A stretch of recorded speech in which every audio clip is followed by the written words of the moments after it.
G'day, this is Betty. I thought I would do a follow-up kind of production from my rules of mental health facilities.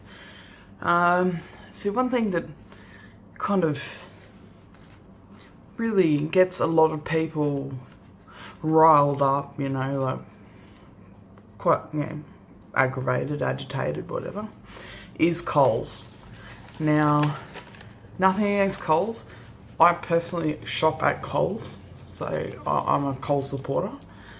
But there is some etiquette that is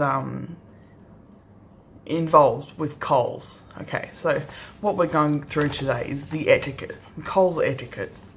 Okay, so I guess the first issue that comes up is people not remembering their green bags. It's like, really, it's not that hard to get them out of your boot.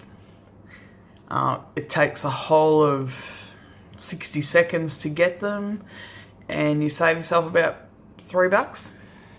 So why not having to buy more bags, Another thing, don't get the shits with the operator because you have to pay an extra 60 cents for your bags because you were too bloody lazy to get them out of your boot, Now, one thing that really irritates me, and it doesn't happen all that often, but it does happen, and I think everyone's experienced it at some point and will agree with my anger's a strong word, maybe not anger, but pissed offedness. Okay, it's parking etiquette. When you're waiting there with your car and you've got your indicator on, indicating that you'll be parking in this particular space, and then you get some dumbass fuckwit pull right in, just take your space. It's incidents like these that cause parking rage,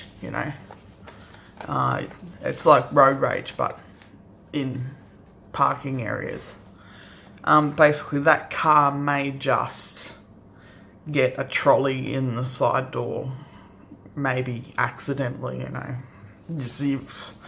trolleys have got their minds of their own, really. There's a big controversy with, these mini Coles collectibles. I thought I would put my 2 cents in. Basically, they're a gimmick. Yep. They're pruning children to buy the real deal, to buy the real stuff. That plus they've practically just replaced their plastic bags with plastic collectibles that are a potential choking hazard, I might add, and it's still going to fuck up the environment. It's just gone one big round in circles. I actually give them 12 months before kids get bored with the whole thing, That's what kids do. They get excited and crazy over new things, and then they play with them for a little while, and then they throw them out because Woolies has just come up with something fantastic, something amazing. It's completely kicked the ass of mini collectibles.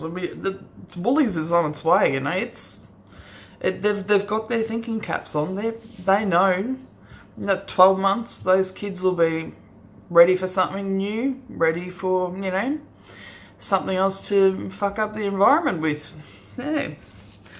Okay, so, what really, kind of annoys the shit out of me, and I don't think I'm alone on this one, but it's aisle etiquette. Okay, so basically, boy, does this piss me off. This one really pisses me off, you know. I love it when Jenny runs into Veronica and they decide to go over their life stories. Oh, how are the kids? How's the husband? How's work? How's your grandmother's sister twice removed? Oh, you're pregnant. Oh, that's amazing. Oh, when are you due? Is it a boy or is it a girl? How's your diet? I'm so happy for you. Are you cramping? You know, any kicking? Oh, they're going to be a strong one. Anyway, you get my point. Jenny and Veronica are too busy talking about random bullshit to realise that their trolleys are blocking the aisle. And there are 50 people trying to get past, but they are so enthralled in their video application for 60 minutes, they have no idea what they're doing. Yeah. Now the next lot is I call it road rules in the aisle. Okay, so this is not set in stone, but it's a generally accepted and respected rule. When pushing your trolley down the aisle, you stick to the left, just like you do when you're driving. That's how I got taught to shop. Yeah, so thanks, Mum, for teaching me road rules for shopping centres. Okay, now I'm from a small town, and basically it's impossible to not run into someone you know when you go to Coles. I am very antisocial when I do my food shopping. Like, I want to go in, buy my food, leave. That's it. I don't want to talk to anyone. I don't want to be bloody Veronica or Jenny having a lifelong conversation. I just go in, get what I need, and leave. That's it. So I've come up with a few tricks to avoiding people. Okay, so the first one is you have to do it quickly and subtly. Race down the nearest aisle to avoid them. Okay, so the next one is to listen to music and pretend you're like so into it, and you're like, yeah, and you're like enthralled in this music, and you're lip syncing, and you're somewhere else, just having a party in your head, and hopefully if you make eye contact, well then you've screwed it. You've really screwed it. But if you can manage to kind of like bang your head, like get it going, and not make eye contact, they might think she's crazy, which from my previous post I am, or she's busy, like she's really busy. Yeah. Now look, the next one is you can actually say hello, but you have to have some escape excuse. Okay, so my excuse is look, I've really got to go. I've got Jeffrey, my pet goanna. He's sitting in the car, so I don't want him overheat. Goannas don't like heat, so I've got to keep going, and otherwise, don't want Jeffrey to die, Then I could blame them. The next one, you could start digging around in your trolley and pretend to rearrange things, but when you do this, you have to put like your whole body in the trolley. Not all of it, but really bend over and get in there. you've just got to hope that the person you're trying to avoid doesn't see your ass and recognize it as your ass and then stops the conversation. So, this rule depends a lot on people not identifying your ass. Okay, I've got another one. So you can always pick up your phone and pretending to be in like massive deep conversation, like, really, I don't really get many deep conversations, but just play it out, but you do this, see, people can still make eye contact. It's the eye contact thing that really wrecks it, like, they make eye contact with you, it's like this connection and you have to say something. So while you're on the phone, you've got to make sure your eyes are looking at something else. So what I suggest is you look for a certain flavour of 2-minute noodles, because 2-minute noodles got a lot of flavours. So, you could stand there for half the day looking at 2-minute noodles trying to work out what flavour you want to get. So there's that, that works sometimes. I personally don't eat 2-minute noodles, but that is something that most people don't know.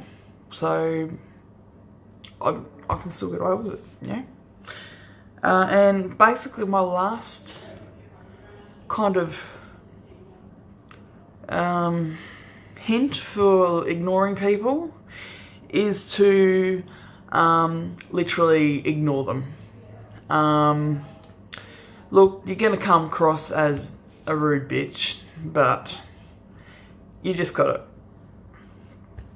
just ignore them, And then you'll get a message on Facebook later, I saw you in the supermarket, you didn't say hello. That's when you say, yeah, I was too busy, I was, had other things on my mind.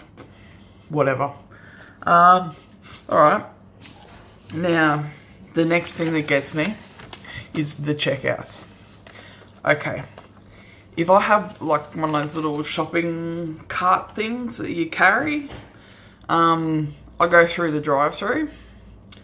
It's generally a shorter amount of time until the machine starts asking you all these questions. Like, do you have flybys? This is a cash only. Is that okay? Your item didn't scan. Ask for help. How would you like to pay? Would you like a receipt? Would you like to punch the screen? Yes. Going through the checkouts can be hell. Especially when there are 20 checkouts in the supermarket and only 3 are open. And there's 50 people with full trolleys lining up. I have a little etiquette rule. It's not one that has to be followed by others. But basically, if I'm at a checkout with like 4 trolley loads of food to be put through, then I'll let the little old lady behind me go in front, because all she's got's like a bit of broccoli and 25 tins of cat food, I think that's something everyone should do, like if someone behind you's only got a couple of things, then just let them go in front of you, and then one day maybe, if it might be a role reversal, I'll be standing there with my 10 packets of licorice and all my healthy food. I would hope that someone who had like 50 trolleys worth of food would, just let me go in front of them, It's just a nice thing to do,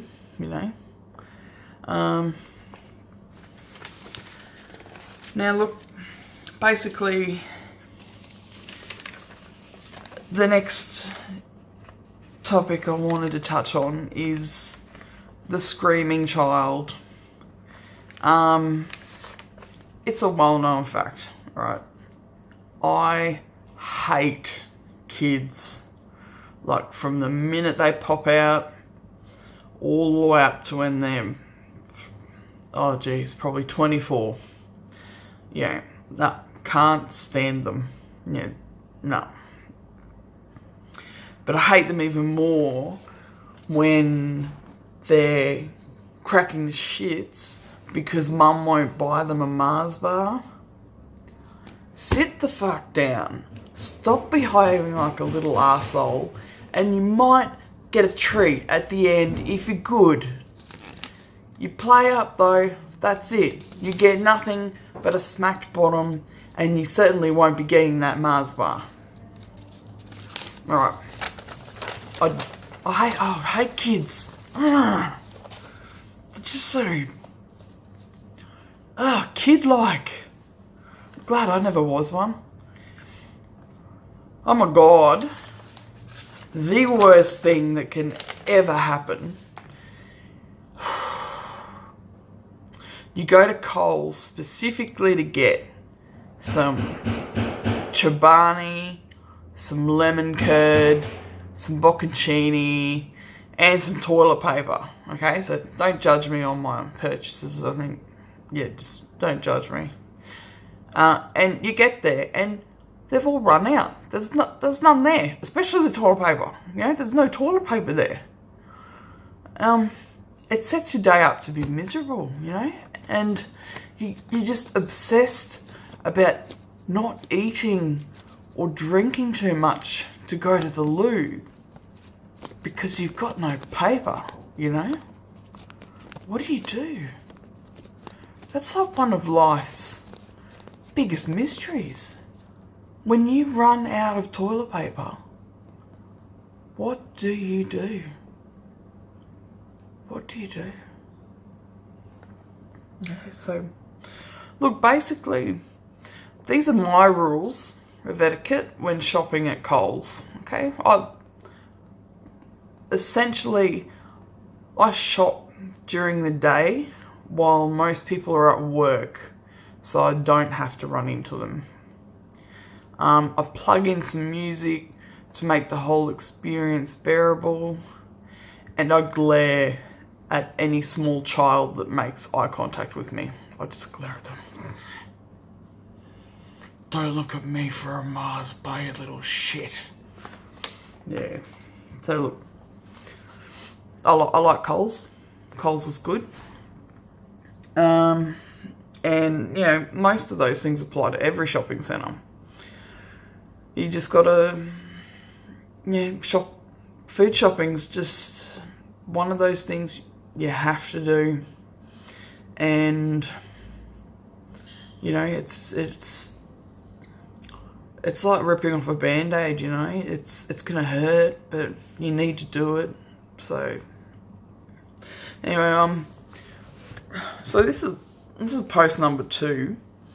I'll see how I go. I might do another one actually. I've got a couple more interesting concepts to run through. Yeah. So basically, this is Betty signing off. Take it easy, and I'll catch you next time. Bye.